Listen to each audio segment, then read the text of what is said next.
In May 1950, Victor Wheel, a 23-year-old wood carver from Benoni, became South Africa's first boxing world champion. It set off a golden age for the sport in South Africa. I would think those days it was much more competitive. The standard of boxing, in my opinion, has dropped a bit. In those days, in the 50s and 60s and even the 70s, you had a single one world champion in 8 different weight divisions. So to be a world champion, you were a true world champion. Today it's watered down. You have almost 17 different divisions and about 7 different world champions. WBO, WBU, IBF, IBO, WA. There's so much you can't even count. Since 2001, boxing has lost 2.3 million spectators in South Africa.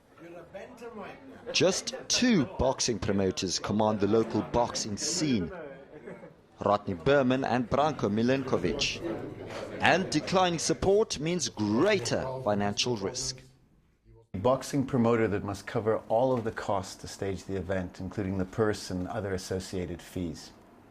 As such, the promoters rely heavily on just 2 sources of income: sponsorship and, of course, the broadcast rights. So, putting on a good show for TV is their priority.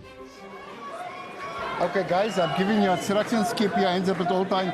May the best man win. Can make boxing with the bell. Okay?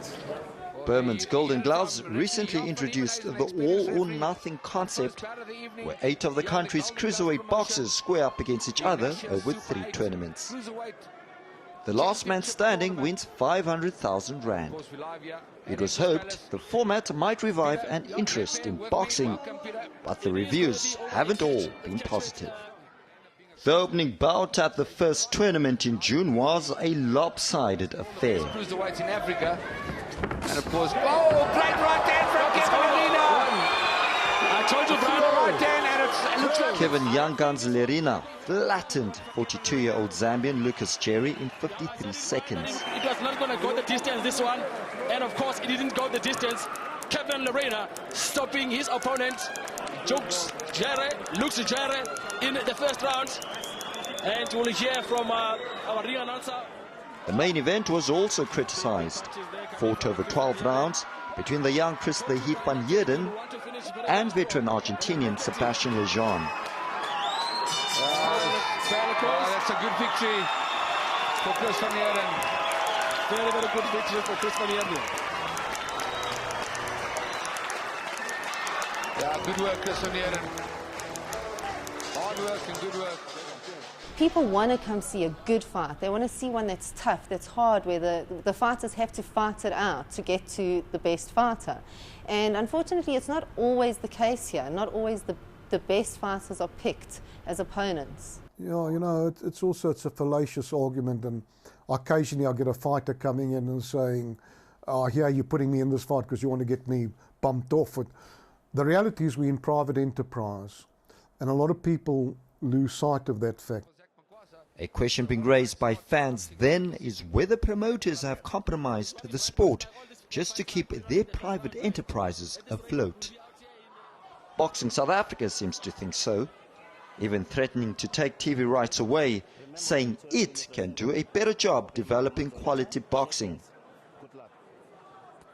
All I want now is to see some equity, some justness and some fairness in the awarding of those boxing dates done by BSA properly. The main concern now is that Boxing South Africa couldn't possibly have the same experience that, say, a Rodney Berman or a Branko Milenkovic have in staging international fights. It's understandable, therefore, that our top promoters could feel compromised severely by being asked to hand over those rights to Boxing South Africa, which arguably to date has failed to prove that they can negotiate better terms than the promoters themselves. In fact, the last tournament they negotiated was reportedly given to the SABC for free. BSA's core mission is to protect boxers and elevate the sport. If it is to assert its authority for the good of boxing, it first has to live up to its mandate by preventing unfair matchups that result in easy wins and disappointed fans. Arnold Masinda, Cape Town.